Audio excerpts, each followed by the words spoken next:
Monday, March the 17th, 2014, with roll call. Mr. Cummings. Here. Here. Mr. Deering. Are you trying to get us done? Here. Mr. Mortimer. Here. Got me cold. Mr. Riley. Here. Mr. Bedrow. Here. Bodak here. Continue with the pledge. Flags behind the counter.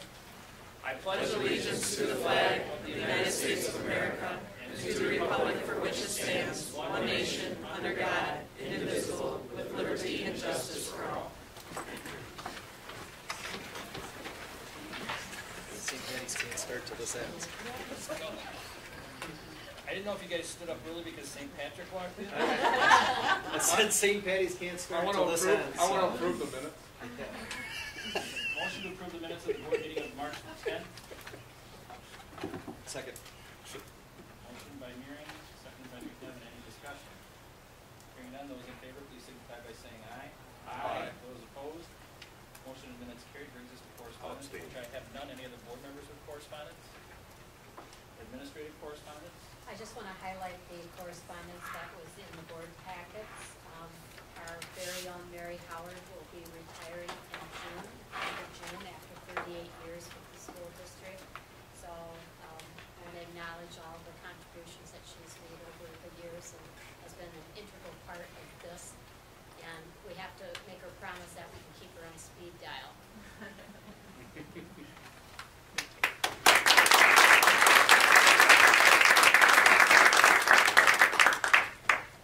Anything else? Brings us to the portion of the agenda entitled Public Viewpoints. Do we have anyone here for public viewpoints tonight? Yes, and we've got a microphone set up. If you approach the mic, state your name if you're here on behalf of yourself or a group if you're here on behalf of a group. It's hard to tell who I'm here for. But anyway, my name is Joel Petty. I'm a 31-year employee of the Sauk County Department of Human Services. And I'm a psychotherapist. I'm here to advocate and start a conversation with Baraboo School District in regards to consideration of starting a social work position. And I would advocate that be a full-time position, not a part-time position. To give you an example of some changes that preventative services can occur, I took a 5-year window looking at out-of-home placements for the Sauk County Department of Human Services.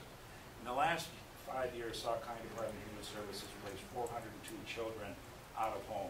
Can anyone guess how much that cost was to the taxpayers? $8,700,000 is what it cost. And so Danny Scott was saying something about that the school district is seeing more and more kids with high-end psychiatric needs. She's exactly right. The biggest proportion of those numbers of placements out of those children are in psychiatric institutions, which are psychiatric hospitals for children. Out of the 402, 139 were in psychiatric facilities. Now that means they're placed in the facility. That doesn't say how long they're in the facility. It costs the taxpayers $1,500 a day to place a child in a psychiatric facility as well as an adult. So what's interesting about the numbers is that the Sauk County Department of Human Services engaged in preventative services. So back in 2009, we spent $2,011,000 on out-of-home placement. We added a early prevention psychotherapist. Her job is simply to work with families early on. We also began the comprehensive community services program and some other preventative services. So we went from $2,011,000 to 2013 to $1,365,000.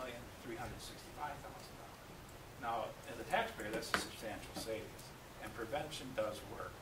Now, interesting enough, when I got here 31 years ago, Reedsbury School District had social work at that time, and they still do. And I think what the big positive side of that is that you have a single point of entry. We're not saying that you have to address all these issues yourself. I'm saying we want to partner with the Baraboo School District to do this. We have numerous services, numerous professionals. And you're right, if you have a child that needs to see a psychiatrist, first appointment with Dr. Byrne is October. On the positive side, we just hired a new psychiatrist, child adolescent psychiatrist, 1 day a week. Now that's going to help with some of that void, but there's an enormous void out there. None of the hospitals in Sauk County carry any psychiatry care. So they don't have child psychiatrists, adult psychiatrists, and so what's happening is that the general physicians are referring a number of their patients to human services for psychiatric care. So it's not just our consumers, it's consumers from all over. And so because there's just a rampant lack of psychiatry care for these kids, And even with psychotherapists like myself, I'm up to 12 kids right now, which is like unheard of in the industry. I see 12 kids, and they're high-end kids. I saw 2 kids today with pervasive developmental disorders, obsessive compulsive disorder, general anxiety disorder mixed in with them. And they're in public education. So I'm just, again, I'm here really just to advocate for the board, the district, to consider the possibility of that. But again, it's all on you. It's a partnership. It's a partnership with our agency. This also comes from the Deputy Director of the Sauk County Department of Human Services, Dan Bratzik, whom I had a conversation with. This is also advocated by Dr. Sharon Basil, my supervisor, who also is advocating for this position. We find it an extremely positive working relationship with the school districts, having a one point of entry with the social worker.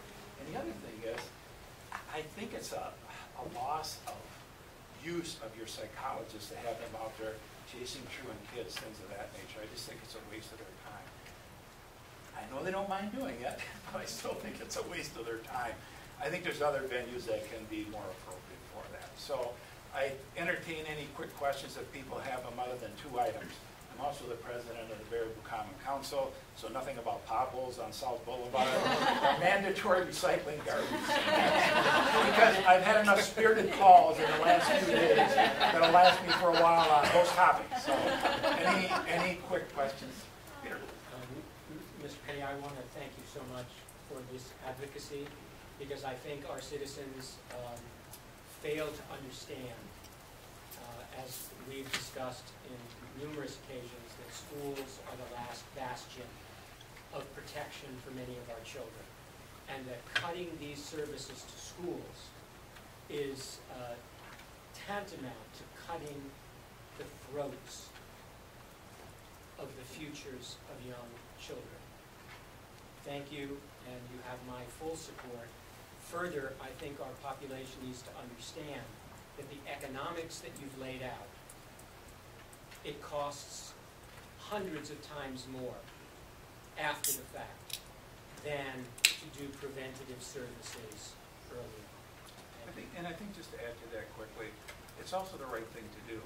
Would you not rather have children in the community as opposed to institutions, group homes, corrections, residential treatment centers? Would you not rather have them here with their family working on these issues as opposed to sending them off and having them come back, and guess where they're coming? Right back here in this school district. So, go ahead. Thank you, Mr. Petty, for coming. Since Reedsburg has had a school psychologist for over 30 years, can you make just a kind of a quick comparison, or at least anecdotally tell us how that has served them? Yeah, actually, I can.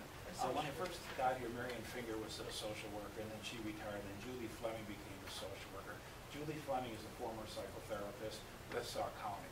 So it just so happens she had her credentials for, through DPI, and she became a social worker.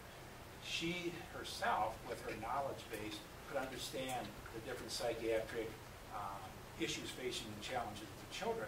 But she also was the segue into our agency, into our psychiatry, our psychologists, and psychotherapists. She was the point of entry. It wasn't a school psychologist. The other thing is, it reversed itself.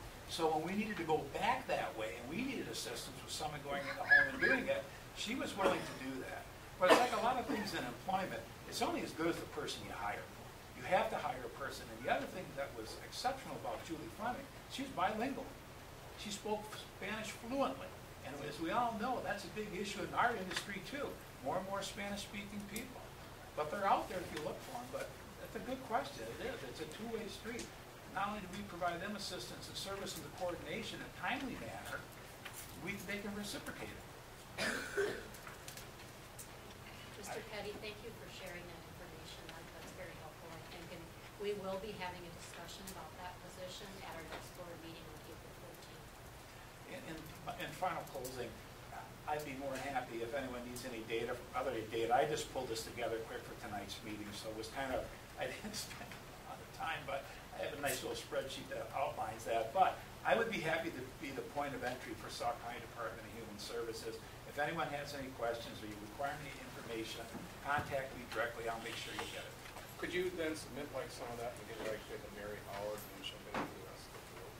What specifically are you asking? Well, you for said now? you gave us a lot of data here. Uh-huh. So I mean, just, if you could just outline that data.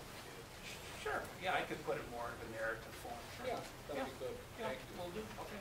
Thank you, have a good night. I'd like to stay, but my wife wants me to come home. All right, thanks again. Any other public viewpoints? Any other public viewpoints? Any other public viewpoints? Hearing none, I'd like to move along to the portion of the agenda entitled Student Staff Recognition. And we have with us tonight Megan Watson, who's our East art teacher. She brought along with her tonight a couple of students, fifth grader Georgia Larson and fourth grader Levi Klein. So I don't know, Crystal, if there's anything else you'd like to add. Chris is actually going to do the introductions.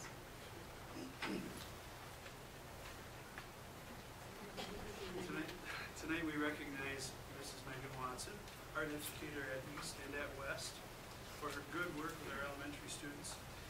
Speaking for West, Mrs. Watson's helped our students continually develop their creative and overall artistic abilities, helping them to begin to understand the foundational principles of art. And her students are very engaged in a variety of art projects throughout our school, doing art in so many ways. Recently at our conferences last week, Megan did a great job of really getting art projects all around our school, and our hallways just sparkled with, I'm not even sure if I should call them portraits, Megan, or what I should sculptures. But we received so many positive comments from our parents. And Mrs. Watson is such a positive presence at West, and now trying to speak for Dr. Fitzgerald, who wasn't able to make the meeting tonight. Molly wanted these words to be shared about Megan regarding her work at East. At East, Mrs. Watson demonstrates proficiency with incorporating literacy skills into her daily art lessons. The use of close reading and other literacy strategies with her weekly artist talk are clever and appropriate efforts to blend literacy with the arts. Her approach to encourage students to create and expand on an idea are helping to reach students of all abilities, ages, and interests. We are proud of Mrs. Watson, and on behalf of West and East, we just really appreciate all you do. Mrs. Watson, thank you.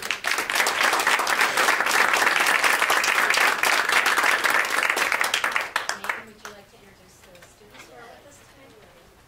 I was given the very, very hard task of picking out just 2 students out of my almost 500 to recognize, but I found 2 fantastic ones. So Georgia, come on up, Georgia Larson and Levi Klein.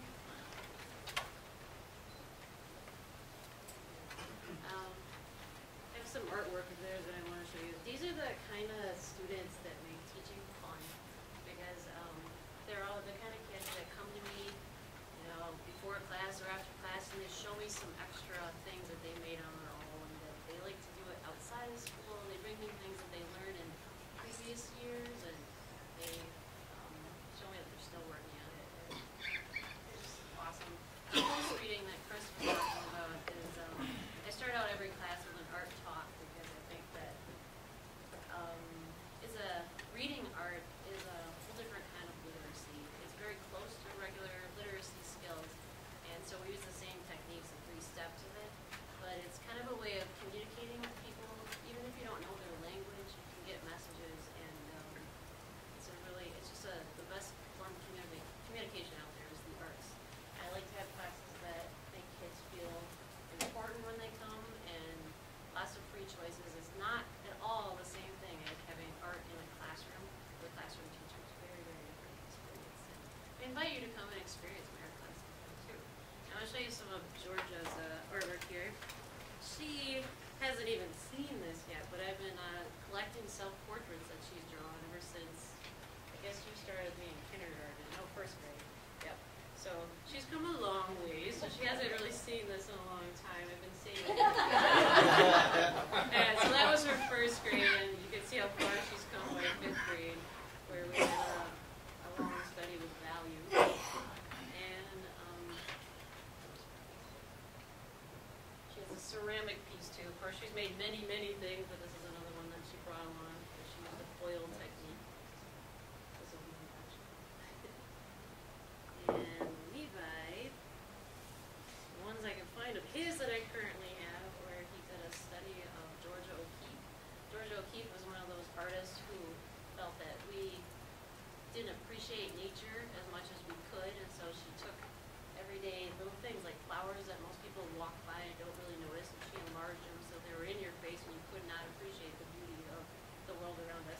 And so this is Levi's painting that he did, painting and colored pencil. And then this is one that Levi made on his own, that he likes to do art on his own. He showed me some of them before. Luckily with technology in my room, he's had some, kids can email me things that they do at home too, and then I can show them on a very large screen for everybody to appreciate too. So this is Levi's art that he does on his own. Aren't you in an art show once too? Yeah, Fair on the Square. Well, we appreciate you both for being here tonight. Very proud of the work that you've done, and we look forward to seeing more of your artwork and exhibits in the future. We have for you tonight Honors for Excellence, a medallion with T-Bird colors for efforts and accomplishments that you've made. You gotta walk on some of your hair. That's for you, Lisa. Congratulations. Shake your hand. Congratulations. And there's not much I can add about Mrs. Watson that hasn't already been said, and I've seen her in action too, and she's just an awesome teacher, an awesome educator, very caring, and really makes art fun for all kids. So, thank you.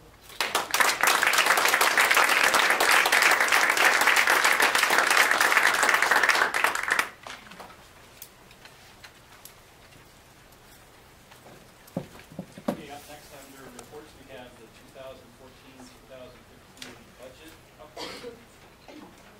Dr. Ritzenbauer, to start the discussion. Well, I want to remind the board of earlier discussions we've had where Martha communicated that we were looking at a deficit of $341,000 for next year's budget. We also, at that time, did not have any budget numbers included for salary increases. We have since provided that information within the budget document that we're working on. And we've made over $1 million in budget revisions and reductions, the administrative team looking at next year. And about $300,000 of that comes from reductions in staffing through attrition and through looking at student-teacher ratios in our elementary schools, looking at our needs based on some fluctuations in enrollment, both at the elementary and the middle school level. And so I just wanted to kind of paint that big picture. After we've made those adjustments and we're finalizing them before April 14th, we're now looking at moving from a projected deficit of 341 with nothing included for staff increases to now a deficit of only 20,000 with salary and wage increases for staff included in that mix. So we've come a long way through that process, and we look forward to April 14th where we can talk about those line-by-line items with the board. Any board members have any questions in regards to where we're at right now? Mr. Bedrow? Just a quick question regarding class size. In consolidating, are we trying to ensure that we are not overburdening in terms of class size? I know that the building principals have been working with their department chairs and with those content areas to ensure that we have appropriate coverage. With sometimes grade level fluctuations, particularly next year at the middle school, we have a large 8th grade class leaving, and we have a smaller 6th grade class coming in, so we're actually going to need fewer sections in some of those areas. So it's an opportunity for us to reduce the budget in some areas, but also reallocate support where we need it as well for online learning or cooking or whatever it might be. So I think it'll be clearer for the board when we can present that document. We can go through it line by line. Thank you. Previously, at the buildings and grounds level, Mr. O'Brien indicated he brought forth a custodial maintenance study of the buildings. Is that part of the discussion moving forward as well? Yes, we do have included in the recommendations with the budget a part-time custodian at the middle school, and we'll go into that in more detail too based on that time study. Excuse me, but isn't that isn't figured until for next year, right? Correct. I personally think we should have one up there part-time right now.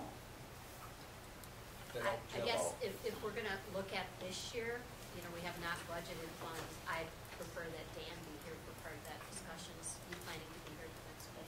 Okay. That's the 14th. Okay. Any other questions from board members? Thank you for the update. Brings us to the referendum communication update. First of all, we had our last informational session here at the high school on Tuesday, last Tuesday. And a lot of the same questions and discussion from previous meetings that I've attended. Any of the board members that were at that meeting on Thursday or Tuesday, excuse me, care to share any conversations that you had? Feel free.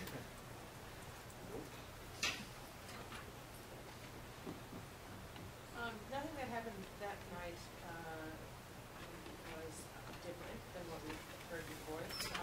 But there was something that happened to me in the public library. I was first talked to by one of the librarians, and then into that group came a couple of citizens. And what I did hear was that we have done a very good job in getting information out. That there was a significant increase in opportunities for the public to read the items that we sent through the mail, and people have been finding us online. They've been asking the librarians where they can get information. Librarians feel that they have plenty of information on hand, so we got a little pat on the back.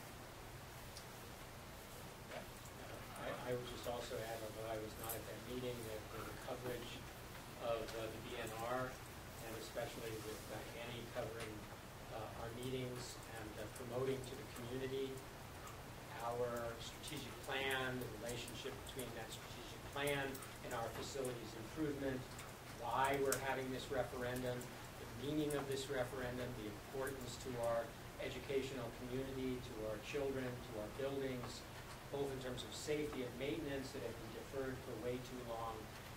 My greatest concern, which I spoke to during the research early on, was the 18% of our community that had no idea, not enough information to make a determination about whether they would vote in favor of a referendum or not. That's 1 in 5, almost, in our community.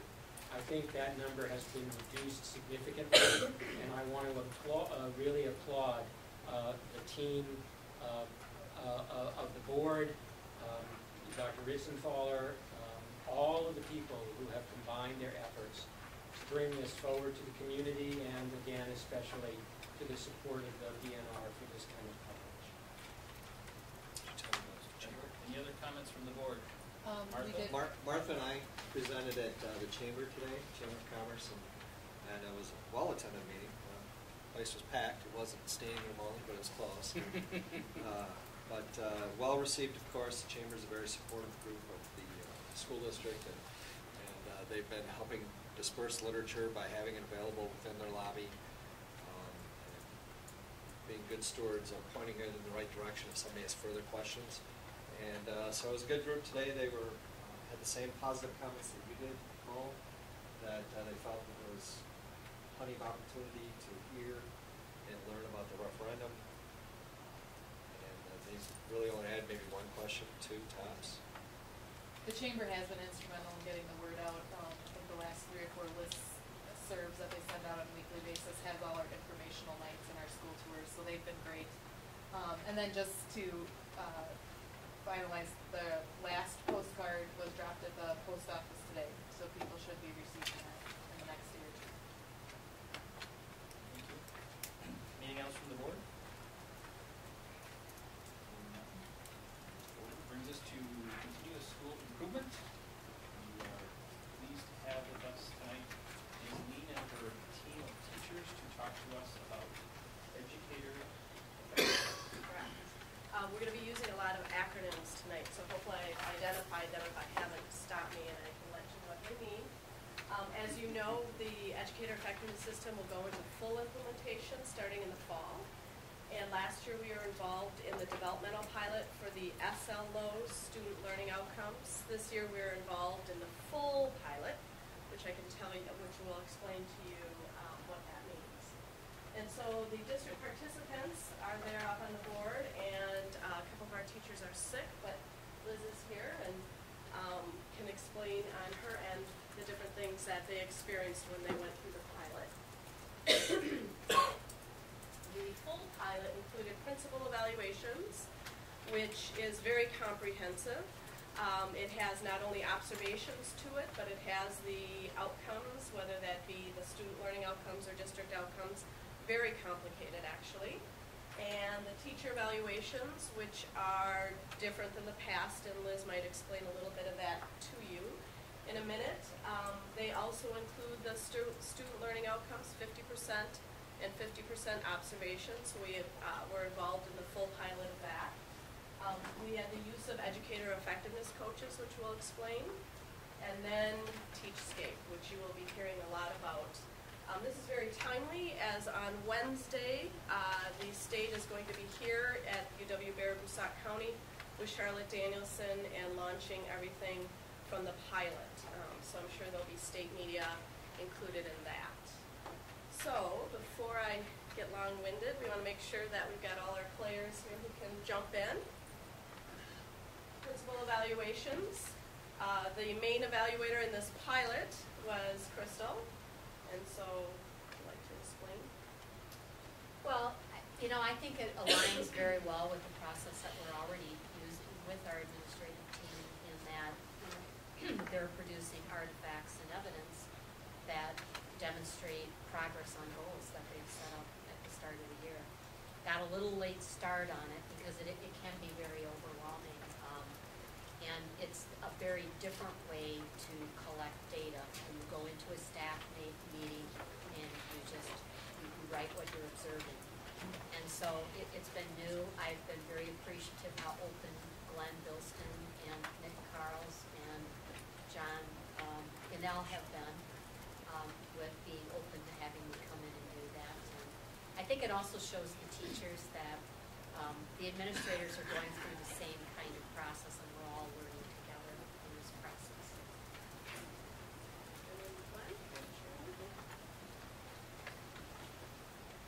Yes, sorry, Lori just walked in. She drew my attention. I think from a principal standpoint, both having been evaluated this way and then evaluating others using really a similar tool, it's really just based on facts. And so, I mean, it's very objective in terms of the pieces that are being put into the documents that we use. And so you then align those to different standards that we're expected to meet, and it then creates a conversation. So when Crystal was over, we were able to look at the facts, the things that she observed when I was maybe leading a meeting, and looked at where they fit and what was going well and what could be improved upon. So it just opens up a dialogue, and it's a nice way to have that dialogue overall. And then the effectiveness coach, which I'll explain more in detail, but I don't want to forget to add, also helps with that process, helps with the principals, and also with the observer in any way that we can, so that we can make sure we have more reliability across the system. So that comes to play. And then we have the teacher evaluations. Sure. Hi, I'm Liz Golden. I teach kindergarten at Cornell Wilson and participating in the full pilot this year. I want to say too, I just think I've only been here 9 years, but I think in terms of new programs coming down the pipe, this is one of the best jobs I've seen too, in terms of a team presenting information to full staff in small doses. This year to prepare for next year, I think it's commendable, and I'm glad to be a part of that. Again, I don't want to get long-winded too, but I think the biggest difference from the old system to the new system is that, Teresa and I talked a lot about how the old system was you got evaluated maybe once every 3 years, you did it, and you were done. This is much more reflective. You continue to go back to your goals you set, having really deep conversations with your administrator. So much more similar to a professional development plan.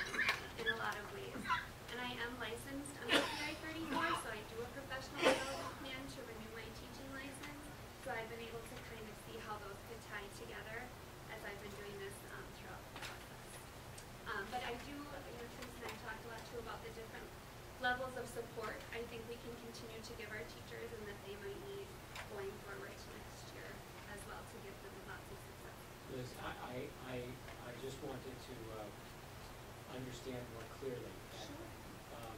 This is a much more demanding form of assessment, dialogue, professional development, and ultimately then a collaborative evaluation which is really focused more on where are the strengths, where are the areas that need to be strengthened, and you talked about resources which I think are the most critical, especially for our new teachers, how to support them in utilizing those resources that we can make available.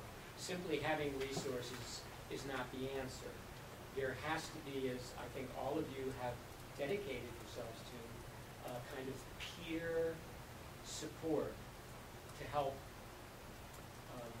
grow. Yeah, I agree, and it's much more thorough, even maybe more so than demanding, and a bigger time commitment for sure than what we've seen in the past.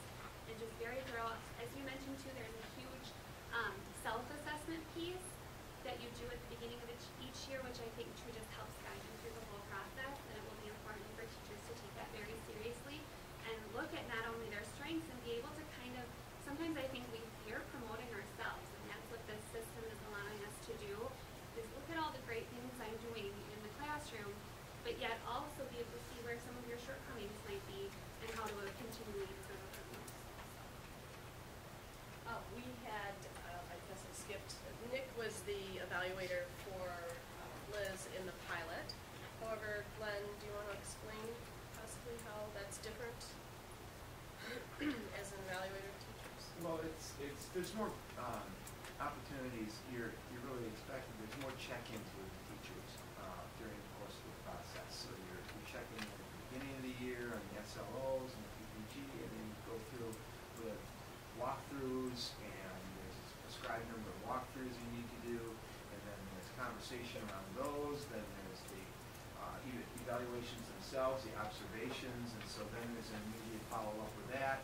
And then at the end of the year, which we haven't gotten to yet, there's another follow-up there. So there's a whole lot more opportunity for check-in along the way to really measure the progress and to have more opportunities to give each other feedback. So I think that's where this is just it's a much strengthened process than what we had in the past because of all that check-in. So what Liz is experiencing is what we call the rating year, and then there are the non-rating years in which teachers are responsible for also keeping up on their EEPs, their educator effectiveness plans, their SLOs, their student learning objectives, and their PPGs, their professional practice goals. So in those non-rating years, there are things to grow on as well, and that's where then the coaches come in to assist and support those different areas. And so I want to just pipe in here, since Laurie's here, to confirm that we have, DPI has said that about 1/3 of your staff will go through the rating year, and 2/3 will be in the non-rating year, and they have it spelled out very nicely for us on how to move through that. And so the numbers are looking exactly that, if not more, with Yeah, just a little hires. shy of 1/3. So 1/3 of our staff would be about 85 teachers, and we think that our count right now is at 73, but if we bring on new teachers, as we anticipate we will, then those teachers are also in that rating year are added to that 73. So it's a 3-year process? Correct. Hours of the third? The law states that it is your first year of employment. Or do you want to take over on this one? It's not. Yeah, so, any initial educator in a district, our practice here in the district is the first 2 years that they're with us, that they would be part of that rating year, and then every 3rd year after, which is following state statute. Lori, does it seem a little bit odd to take a new teacher and put them at the front of a rating where they're struggling to even get their sea legs, if you will, their school legs? Sure, and yeah. we're rating them I versus appreciate, building and supporting their Yeah. capacity? I appreciate where your question's coming from, but actually that's where we want to give them the most frequent feedback, so that we can help grow them the way we want them to perform here in the district for our students while we can, you know, get them established in their practice. I would agree absolutely Yeah. that we want to provide as much feedback and support. My concern is Is the just rating? the rating. Mhm. I mean, as a new teacher coming in, there's so much to learn, so much to experience, and so much support, which we have committed to give. My only concern is, you know, the acts above and what rating means for a brand new teacher. Sure. It's just a comment. Sure, no, I think that's good, and actually, I think Teresa's anxious to address that. Right? Or do you want to? Don't want to put anybody on the spot. It's a great question, and I think that's the thing that creates the most angst with our staff. I think so. Because, you know, currently our observations don't give a number to our teachers.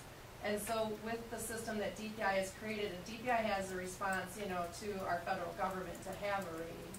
And so it's really not an option. You know, every district will have to rate teachers, but what they've done is they've developed a rating system that gives a coordinate pair on 2 axes. And so it really gives specific feedback, like maybe their educator practice is doing really well, and that's not the place where we want to focus our efforts, but maybe their student learning outcomes or objectives is where we need to grow. And so it helps us, you know, determine where we want to focus our energies with that teacher. So I think it's a really well-designed rating system. You can't put a label on the teacher with the way the DPI set it up so that, you know, you can't say a teacher is effective or ineffective by that coordinate pair. It's really a continuum that we put the teacher on. It's probably one of the best that I've seen across the nation in regard to that and the whole rating that has to happen. It reminds me, I told Lori, it reminds me of a baby's growth chart. And so you see, you know, what areas you're moving towards rather than perseverating on a number or a rating. So we said the coordinate pair is student learning objectives, or student learning outcomes, and educator effectiveness. Educator practice, like their teacher practice. So, and that's how we develop our coordinate pair. Mm-hmm. And from that gives us direction on which way to move. Yep. And it's not an arbitrary number. With the framework for teaching, the rubric has been well tested in several different independent national studies. So when observers are highly trained and certified, they are more reliable in how they align that evidence. And we go through that and we calibrate, and the walkthroughs are part of that. So it's not an arbitrary rating that they give teachers. It's based on evidence. I mean, the ideal, I suppose, could be putting that different evaluators will come up with this. Correct. How many pilots are there? I couldn't keep reading that. Many? I thought it was over 200. Yeah, so almost. Almost half, okay. All right. There'll be 250 people on campus Wednesday. I know, right? In Charlotte, too. Okay, did you want to add anything? The effectiveness coaches is something that our district could see immediately on how that is going to impact and support the educator effectiveness system. And so as an educator effectiveness coach myself and Jane McMahon, we supported not only teachers but the observers in many, many different ways, whether it was you know, with Liz and the other 2 teachers and writing their SLOs and coming back and taking a look at them, and then their PPGs, or supporting with walkthroughs, all sorts of different types of different roles that we played in that. And we have this lattice of support. We're going to show it off on Wednesday to others in that our academic coaches, such as math coaches, GT coaches, reading specialists, will be a part of this and help support, because in the rating year, if we have about 85 teachers, not that they can't access effectiveness coaches, but the main responsibility will be with the evaluators, especially when they're meeting initially in the mid-year and end of the year with SLOs and all that kind of stuff, It's that other 2/3. Remember we talked about when you didn't have an evaluation, if that wasn't your year, you weren't doing anything about it. Now that you have to be actively involved and keep evidence. So that I envision is where the greater amount of work is going to be, is with those 2/3 teachers. Okay. TeachScape. This is the platform, the digital platform that the state is going to use with the state model.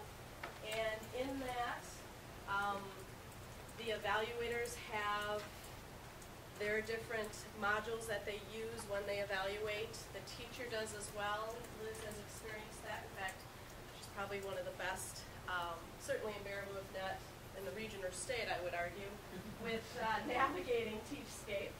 And so why don't you go ahead? Sure.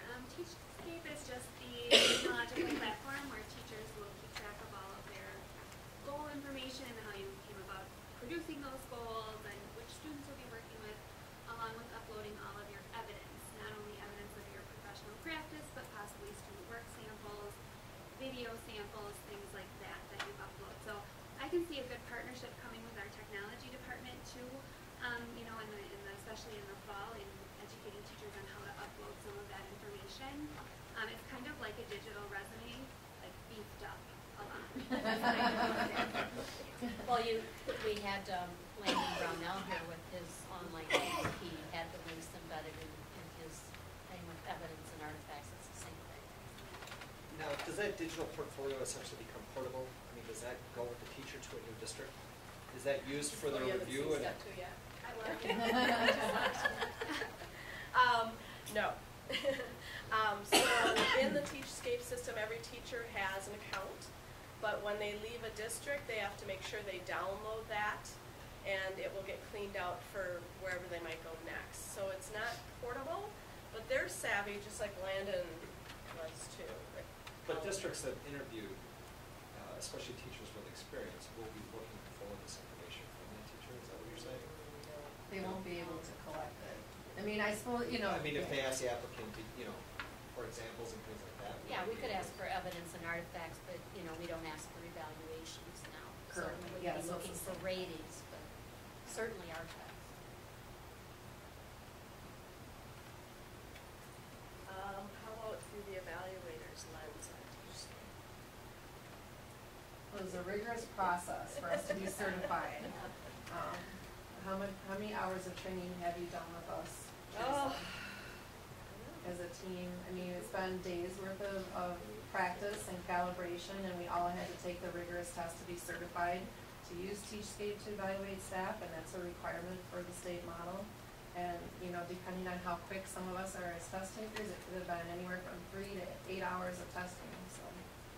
It's the most rigorous test available in regard to reliability, in particular to the framework for teaching, and then observation skills as well. So, but as far as using the Reflect for an evaluation, let me describe that. They used to come in with their notepad and pen. Well, I think it's a much improved process. In fact, I immediately liked it better. And, I'm not the fastest typer in the world, but it was nice just taking the facts down, and then you go back and you plug them into the different domains in terms of what fits where. And the process to me immediately was an improved process over what we have typically been doing. And I hope over time that the teachers will see it as improved as well. When I speak to other districts, usually school board members are interested in the HR one that is available through TeachScape. And that can give you, and I think Crystal would have much of the same as Craig's, but that can give you just a quick view. You can take a building or a grade level and aggregate the data so that you can see how teachers are scoring, for lack of a better word, across the, for example, domain 3 instruction, and then you can inform your professional development based on that. So it can give you that time in real time, whereas before that, it was in a file folder in the file cabinet and not necessarily tracked in regard to what do our teachers need and where are our strengths and how can we use those teachers? So this information is very valuable. I would assume there are budget applications to that as well. You mean in terms of having the Teachscape accounts, or? Well, I mean, being able to identify areas where we can improve. We're going to need resources to plug in. So now, rather than a more broad brushstroke of resources, we're going to be Differentiated more and detailed and focused around. Absolutely. Good budget. There's a lot of Yes, evidence that's, behind what yeah, we're doing. that was the intent. Yes, to be more focused. I mean, I would say from a board perspective, that is what I would be looking for to support our administrators and our evaluators and our teachers and our coaches to be able to have the resources to accomplish what the data suggests needs to be done. I don't feel as a board member that I should be saying, Lori, you should be looking at that. That's your job. You're going to be looking at that. I want to know what you need from us to support what you've identified from all this data that we can help bring to bear. Although I will look at the data. And then just as an effectiveness coach with Teachscape, I'm pretty well versed in it and certainly don't give up on it. So there are lots of things to learn, but then it's fairly intuitive for those that have done electronic portfolios in the past. Folks like myself who are more seasoned and we didn't do that, there'll be a learning curve on that. We'll have a lot of young folks to help out. Landon, like last week. And just a little advertisement. Seasoned? Yes, seasoned. Yes. So we can all learn from each other. Just wanted to do a little plug. We're going to have, like I said in the beginning, Charlotte is going to come to town and with the state. And then there are several of us that are going to also help out at Ed Camp in regard to sharing what we've been doing. Liz and I, our next gig is on Wednesday. Touring the state.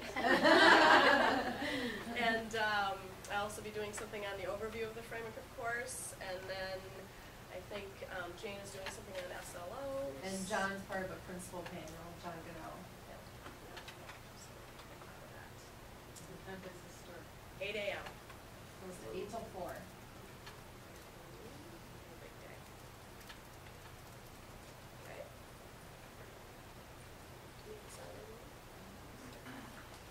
Okay, ladies, thank you. Thank you. We just do personnel recommendations on the agenda. I am not aware of any people with resignations to deal with or new hires to approve as of tonight, other than, I'm sorry, the two that are listed. And what I would like to do is entertain a motion for the first that's on there, which is high school physical education. For Steve Perkins. I'll move to approve. Motion by Nevin, is there a second? Second. Having a motion and a second, this is a pretty position, not only the physical education position, but the football coach position that inspires a lot of talk in the community. And Mr. Bilston sent out a communication to the board with rationale for this recommendation. And I just want to make sure that before we leave tonight, we have a full understanding of the importance of the position. And I would like to also get some feedback, maybe after Mr. Bilston kind of highlights the rationale. I'd like to get some feedback from some of those who are on the interview team. So Glenn, if you'd like to just give us a reader's digest of the Sure. rationale. Well, first, our job was to bring forward the highest quality type candidate we could possibly find in this process. And I'm so confident that we found that type of a person who we will all be proud to have working in the Fairview School District and will connect very easily and immediately, I think, with our students. He's a certified strength and conditioning specialist who's worked in the Verona School District and been very successful as a teacher and coach there. What we've gone through here at the high school this year is a increase in enrollments in physical education by about 149 students. And it's directly connected to a new course proposal called Strength and Conditioning. Our students really want to have opportunities to be engaged in strength and conditioning. And so that's additional sections at the high school that are needed to, in order to really make that happen for our students.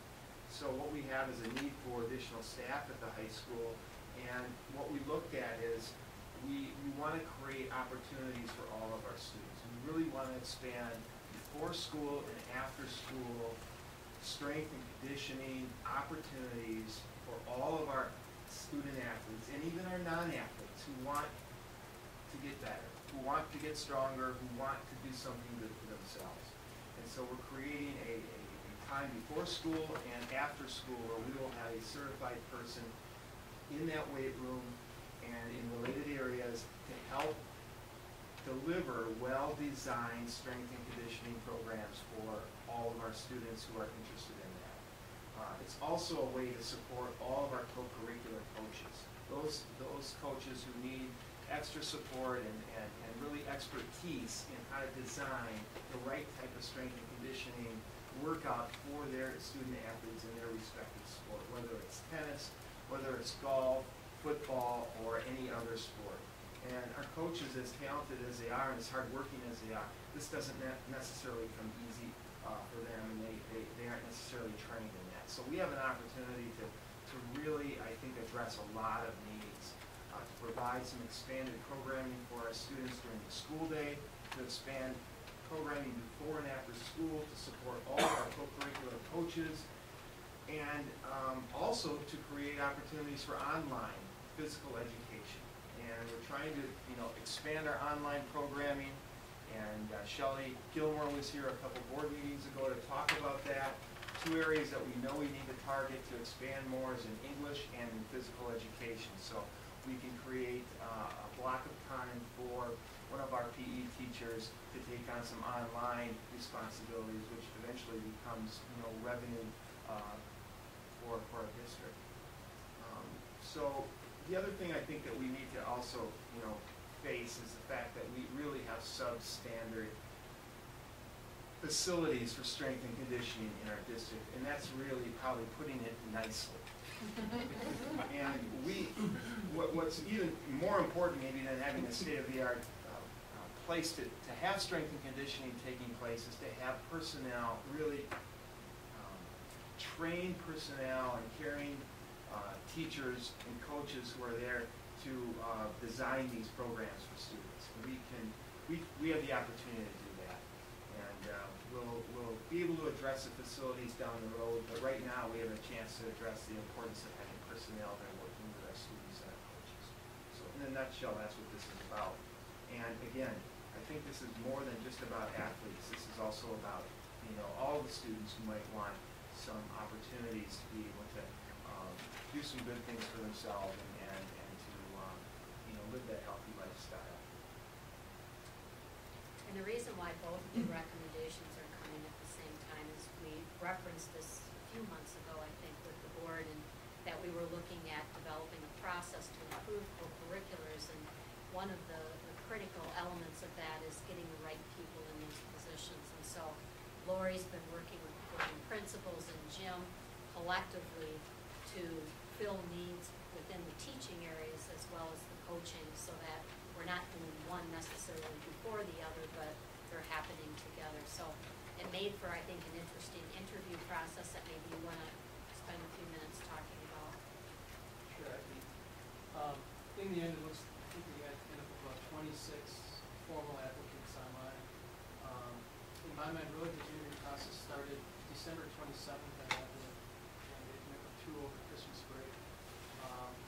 I met with 7 different candidates, and even a couple that were kind of pre-candidates, considering whether they wanted to be an official candidate or not, and spent a minimum of 2 to 3 hours with each of those guys. And really my intent for doing that was to get away from the traditional interview model of, look at your list of 26 people, pick out the 5 best, bring them in for a 50-minute interview, and try to make a decision from that. The number one thing I was looking for was somebody who's going to establish relationships with students and then obviously parents and the public. program that we can definitely improve upon is just our participation numbers. And so, I needed to spend time with these folks to try to get a feel for, again, is this somebody that is going to relate to young adults and to adults? That again, in a traditional interview, we may not glean from.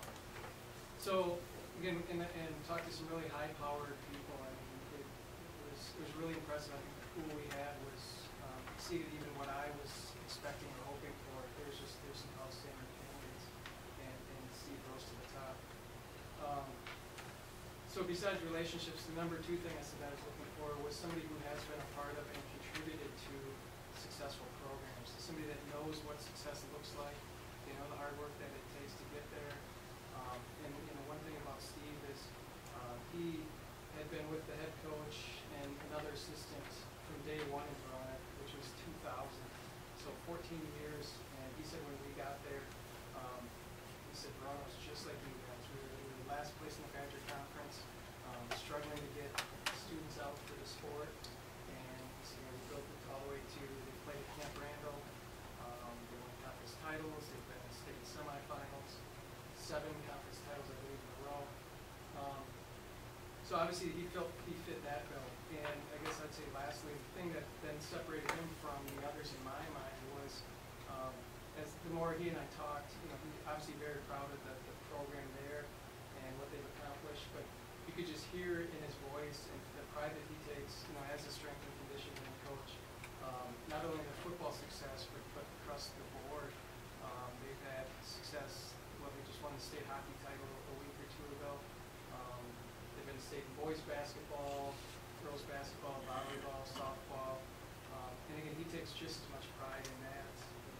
He feels like that was a part of his success as in just the football. So even though obviously the goal was to get the best football coach possible, I think we went above and beyond it. I think we got just somebody who's going to contribute to all of our programs, and especially in this format in terms of helping our students during the school day and before the school day and after the school day. I'm really excited about what it's going to do for all our programs, not just football on Friday nights. One question is obviously it's a very popular program. Obviously, students are going to say, I like this. But frequently when you get this number of students going into one place, they got to be pulling out of another. Are we finding that all of a sudden, okay, there aren't as many students in another area where we can make some adjustments in our schedules to accommodate? Where that happened, we have made those adjustments, that's for sure. We also have, as Crystal alluded to earlier, a large incoming 9th grade class. Yeah. So we do have, enrollments up in quite a few of our areas going into next year just because we're learning more students in the building. Okay. But this strength and conditioning course is only going to grow in popularity down the road because we'll have students, and we want to provide that opportunity for them to be able to work out during the school day in a course where they can get credit for it under the supervision of somebody who is Really knows what they're doing. Really going to be there to help develop them and tie things into whatever their co-curricular sport might be that they are training for. So I see this course, it's the first year, so once the word gets out, these enrollment numbers I would anticipate would continue to go up. And we don't want to turn students away from something like this that they have such an interest in. Well, I guess I can speak to that, and I can speak to the interview process and the candidate too, because I've been lucky enough to be included in that. As far as the need for this type of position and the need for the expansion and that strength and conditioning, I guess I go straight to the student, and I've got a 8th grade daughter that wants me to advocate for 2 things: to make sure that she's got the opportunity to take advantage of that strength and conditioning program, and number 2, she'd like to not hit that early AM slot. If you could make sure that she's like 10 o'clock, she would appreciate that. So that, one of those, if you can make it happen, then. So clearly the need is there when I look at her and her friends and the sports that they play and the things that they do. This is an integral part for them of participating in athletics and co-curriculars, is that continuing conditioning. That's not something that was ever on our table when I was going through school. Maybe some of the football players, but that's about it. And clearly, all athletes and students want to be part of that because it's a lifelong program. Yeah. But to the interview hire process, I wish the board had seen this whole thing. I really got to compliment Jim. I've been in a lot of interview situations, and this is one of the smoothest, most professional approaches I've seen taken, in that the full value of what was coming to the table far exceeded what I thought we would be, exposed to.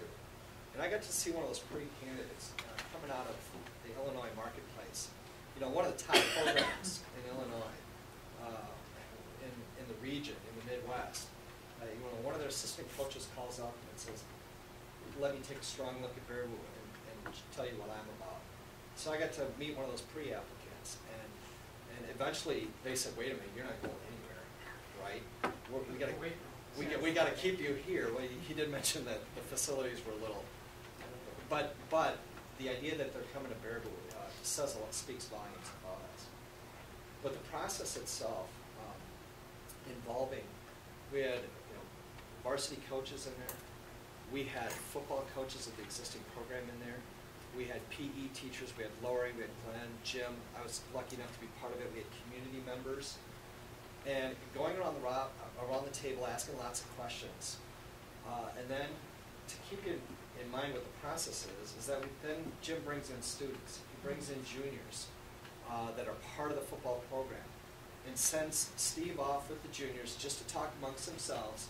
We kibitzed for a little bit, and then they brought them all back in, and Steve did kind of a 15-minute drill on expectations, and he spoke a lot about bringing the Verona system to Baraboo. And I was kind of naive. I was probably the most naive one in the room because I thought he was talking about the football program and that winning tradition, and it wasn't. He was talking about integrity, discipline. He was talking about pride. He was talking about excellence, and all of this had to do with students. It had nothing to do with X's and O's. And he talked about the values that they instill in their students and the expectations they have for each and every program. And he said, the victories will come. You build off of this foundation, and trust me, the victories will be there. Afterwards, it wrapped up, he left. The interviewers canvassed, talked about expectations and perceptions and reservations, and really was well endorsed by everybody around the room. And then we brought the students back in and said, "Got to hear from you guys. What do you think?" And they said, "This is the guy we want to play for. This is the kind of attitude we want." And they said, "Well, are you guys all coming back to play?" And they said, "Not only are we coming back to play, but we're asking our friends to come out and play too." And I think that speaks volumes. So I appreciate it. I thank you for including me in this process. I thank you for the quality of the process. Again, it's exciting to hear because, the more athletes that we get engaged, not only just with football, but with other programs, or even through a strength and conditioning program, just having those, we want our students to be excited. And it'll result in higher academics for our students. We've seen that time and time again, that students are involved with these programs are more engaged students. Any other board members with any questions of either Glenn or Jim or anyone else that's on the interview? Yeah, I've seen your report here that they're going to have weightlifting every morning, every night. We're going to make it available and an opportunity for students to access it in the morning before school. We'll have it staffed from 6 to 7:30 and after school from 3:30 to 5. Who's going to staff? It's got to be more than this. Correct. We have a rotation. We're working out a rotation depending on the semester. Somebody would have first semester AM, first semester PM, and same in the second semester. So it would be a variety of our PE staff and each taking some turns. So it's not just one. And then working out the other responsibilities related to the courses that they'd be teaching. So that way we'd be able to make sure and guarantee that some of our coaches might coach a sport in the fall, they wouldn't be available to be after school. So we want to make sure that we have those pieces fitting together, and I think we do. Whether it would be in the late early morning, afternoon, evening, we've gone through some kind of process with Steve to ensure the fact that if he is not there directly, there's the right kind of Consistency. Exactly. We want to really strengthen that, you know, in terms of having expectations for our coaches to be working on, working in tandem with our strength and conditioning person, but then all of them together helping to make sure that this is implemented. It's not like it's just one person before and after school that can do it. They have to work together to implement this and work, really closely with the coaches themselves. And One of the things we did too was before Stevie came to the table for the interview is I brought Terry Keith in. We had a talk on the phone. Steve Turkington had emailed us his spreadsheet of what his program looks like and all that. So probably a half hour, Terry and him had an exchange of Steve explained his program and his philosophy and his style, and Terry's listened to it and we talked back and forth, and again, when I out, Terry said, this is very much in line with what we're doing. Because that was an important piece to make sure that those two work very well together. Terry heads up our summer program, and he's instrumental in developing this course. And so yeah, we didn't want to bring somebody with a whole different style and philosophy that wouldn't mesh with what Terry had in mind. So we involved Terry in that process to make sure it's going to work. I just want to make sure that I'm hearing accurately that part of what Steve will bring is the ability, the way Lori, for example, has brought the curriculum support and our coaches that she and Teresa have developed, that we are extending the reach of one through that one, touching many who have competence qualifications, so that those many can then reach even more of our young people in the best of ways, regardless of what sport they're in or PE class they're in, that all of those that are involved will be engaged in this process that Steve is a specialist in, and that will infuse the culture of our, not only sports program, but our PE program and our after-school. It will be a team effort, absolutely. It's not just one person that can do this, but as a group, I think we can really, harness a whole lot of opportunity for kids. But the other thing is we also have professional learning community time, and they can do some of their planning during that time to make sure that everything is strong and intact, and also that they're teaching each other their strengths, so that everybody is I think on the same page. It's going to be really key for that. I would just add, building on the foundation that Sean was sharing of focusing on the character of our students, I think that this has a potential to have a ripple effect with building positive culture, not only in this building, but throughout the community. So this would be like an extracurricular activity, right? These coaches will be compensated for it, washing and weight, correct? Yes. But all of our PE teachers will be taking responsibility to do that. It won't just lie on the shoulders of one person. So they will expand their time in terms of when they are working here at Fairview High School, so that we have opportunities that extend to all students before school and after school, because our students want those opportunities. Right now, we don't have it supervised after school and before school unless we have volunteer coaches down there. And so this can really help us deliver a consistent product in terms of the instruction and support that the student athletes need. You kind of left yourself full of reliability, didn't you, by not having any supervision? Well, when we don't have supervision, then they don't have opportunities to access the opportunity in the weight room. And so we want to make that opportunity available to our student athletes before and after school. I understand that. I just see in your report here where you said that the kids were down there lifting weights without supervision. I say that's a reliability issue. It can be, absolutely. we have students in gymnastics, we have students in all different areas that need kinds of support.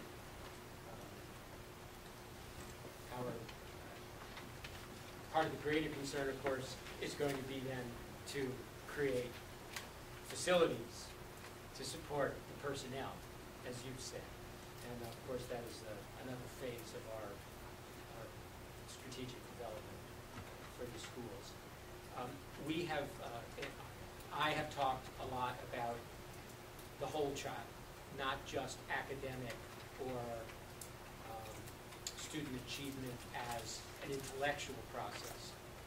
And I think this fits very nicely with the philosophy that I encourage, which is, to nurture the whole child. And physical fitness, of course, has been a great concern for us with the rise of obesity in young people, getting them engaged, getting them active, getting them the facilities and the personnel that they need. So I think this is a great opportunity for us. And just to tie this together with what I referenced earlier about the budget that we're working on and those numbers, because that is a recommendation coming from our team, this position was included in those, in that funding. So it's part of the bigger picture. Awesome discussion. Thank you, everybody. Anybody have anything else? Hearing no further discussion, having a motion and a second. Those in favor of the hire for the high school physical education football coach position, Steve Turkington, please confirm by saying yes. Yes. Yes. Aye. And any opposed? Congratulations to Mr. Turkington. Thank you. Nice job. Thank you very much. Good job. Thank you. Also, under new hires tonight, we have a position for the Jack Young Middle School Social Studies position, Steve Considine. Background was provided in your board packet. I would entertain a motion. So moved. Second. Was there a second? Yes. Yeah. Yes, Gary. Hey, we're all over it. Point of clarification in your board packet, I want to clarify that the salary for this position is $41,000, contrary to what was in the board packet. Having a motion and a second, any further discussion? Hearing none, those in favor, please signify by saying aye. Aye. Those opposed? Motion carries. Congratulations, Mr. Considine. There's an addition to the approval of long-term substitute positions. We have one, the second one, which is not on your sheet before you, is for Al Bierman Elementary. It's a special education teacher. That position recommendation is Pam Sorcy, and again, this is a long-term substitute position. So entertaining motion for the approval of the two long-term substitutes, high school physical education, Caitlin Pop, and a special education teacher, Pam Sorcy. So second. Motion by Bedrow, seconded by Evans. Any discussion? Hearing none, those in favor, please signify by saying aye. Aye. Those opposed? Motion carried. Brings us to new business.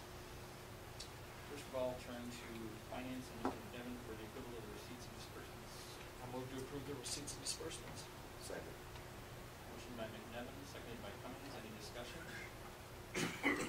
Hearing none, those in favor signify by saying aye. Aye. Those opposed? Motion carried. Brings us to B, the approval of the 2014-2015 CISA 5 service contract. Entertaining motion to that effect. So moved. Second. Motion by McNevin, seconded by Kieran. Any discussion, questions? The only question or discussion is obviously when we start looking at scan, nothing, I mean, we'll approve it tonight, but we need to have further discussions. Not tonight. It's something that we need to have on a future agenda. Any further discussion? Hearing none, those in favor, please signify by saying aye. Aye. Those opposed? Motion carried. Approved for the CC5 service contract on 14-15. Brings us to the portion of the new agenda entitled Approval of Covisan Buses Limited for the youth transportation contract for the school district of Baraboo. Mr. Cummings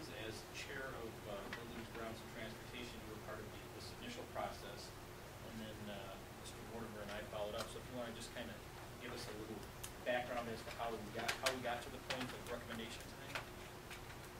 Yes, Martha sent out the bid materials, and we had, what, 5 or 6? We had 5 respond. 5 respond, and then we went over the proposals from the different companies. Narrowed it down, it wasn't going to be 3, but the top 2 seemed far away ahead of the other 2, or other 4. And then the meeting, which I was after I was gone, maybe you want to mention something like that. Well, we had the BG&T committee, along with a few administrators, participate in the interview of both of the top candidates. Really looking at, not only the technology and the fleet, but also customer service, training, and safety. And from that interview, it was unanimous that Cobison is definitely the leader in all of those areas. FYI, for the rest of the board, we do have some representatives from Cobison that are with us tonight, so I don't know, but it being part of the process, it was very enlightening. I learned a lot through the process. The two finalists that we had, I think that it would be fair to say that we would certainly be in good and safe hands with either of those 2 parties had we decided to hire the second finalist, the second runner-up. But as Martha said, it was pretty clear from the presentation, from the questions and responses that were received, and the follow-up questions that were presented, that I agree that Cobison was by far and above the best fit for Bearwood. But you guys didn't have an opportunity to see all of the documents that we had. There were some questions asked about cameras on the buses. Maybe just to kind of synopsize questions that I was a part of either asking or hearing the answer to. The vast majority of the buses that Cobison would bring to Bearwood would be new. Maybe 1 or 2 of them would be old, but I'm assuming that the entire fleet, for the most part, is going to be a new fleet, correct? Correct. There may be a change. We're still waiting. Excuse me. My name is Tom Ritton. I'm the Cobison senior manager with them, and I report directly to them under Joe and Dan Cobison. So just want to give you that information that they could not be here tonight. But Joe, just so the rest of the board knows, Joe was at our interview process as well as you. So. Correct. The other thing that we talked about was, and you guys presented, was the opportunity to look at propane buses as opposed to diesel buses. If you've got propane, you would have an entire. Correct, but the rationale or the thought process was you get about twice as much mileage with diesel as you do with propane, even though the price of propane at the time it was itemized was a third the price of diesel. That's probably not necessarily in the future going to be true, but that the cost of the buses themselves is higher for LP buses as opposed to diesel buses. Correct. So, long story short, the decision was to go with diesel buses, of which some of the smaller buses are gasoline.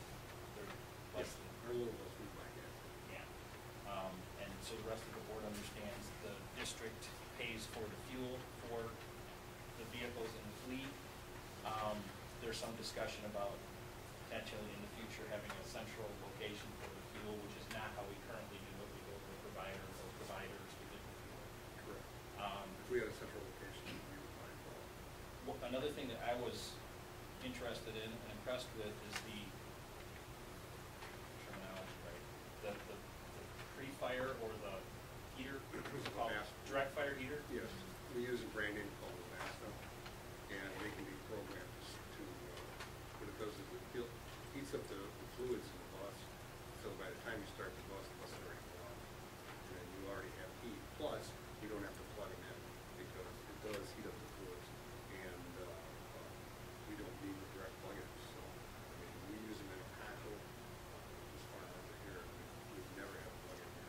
And all of these buses that come to Bearwood would have those, according to what Joe told me. And just kind of backward thinking in the discussion of the direct fire heaters, you were one of select few school district providers in the state that applied for a grant with the EPA to put direct fire heaters on buses about 6 or 7 years ago. Yes, and then that was when we bought the eco-efficient buses. And that process now, the grants are no longer there, but it is of We're applying importance. for another. We are applying. Good, awesome. But you guys are doing that on your own now. It's just common practice.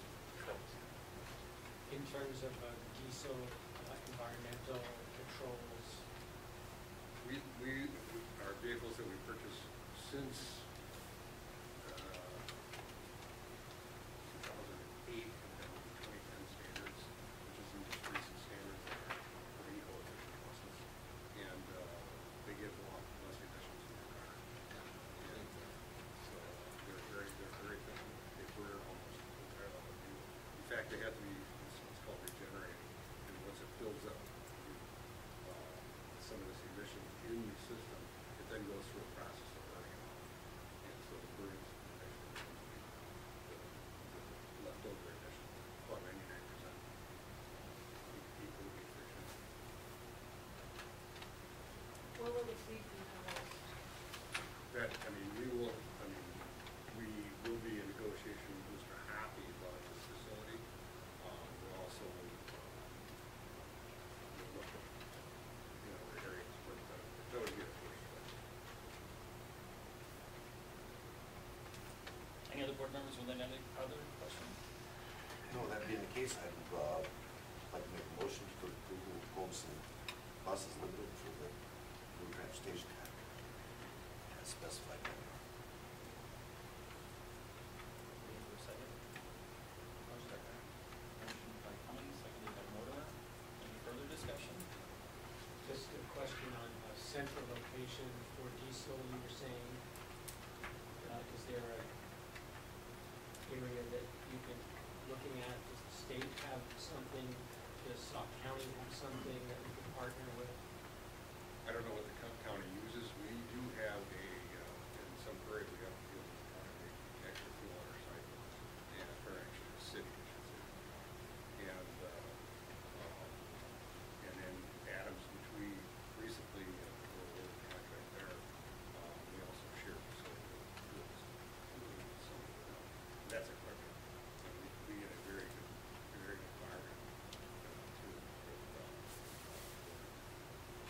Or we have a quick trip here in Maribou, Yes, so we do. that might be something to Yes, you do. explore. We would like to take advantage of all best practices that have already been established. The volatility of fuel, and we can do whatever we can. In addition to the school buses, is there also more comfortable coach available for longer trips? Yes, we have about 40 motor coaches. And we have about 8 of them stored in our Sunbury truck. We use that line. All right. Any further questions? Having a motion, second. No further questions. Those in favor of the approval of the transportation contract for Focus on Buses Limited, please signify by saying aye. Aye. Those opposed? Motion carried. Thank you very much. Congratulations. Look forward to working with you. Absolutely. Brings us to new business, selection of board members for the 2014 high school graduation ceremony. The date of graduation is June 6th. May not be in May. Ms. Riley, do you have a personal vested interest in? I certainly do. I have a personal vested interest in attending and assisting at graduation ceremonies. Awesome. Any other board members with that desire? June 6th is typically hotter than May 31st. We like to have one or two on the stage just because it gets a little crowded. Well, Kevin, aren't you going this week? Yes, I will be there. So that should be enough, right? Yeah. We're at 2. Okay. Just wanted to make sure that nobody felt that they were being No. shut out. So, Ms. Riley and myself will be in attendance for graduation ceremonies on June 6th. Try not to drive too much.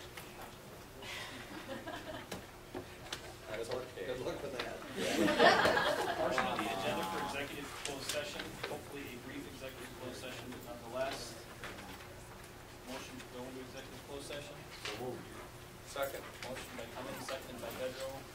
Roll. Cummings?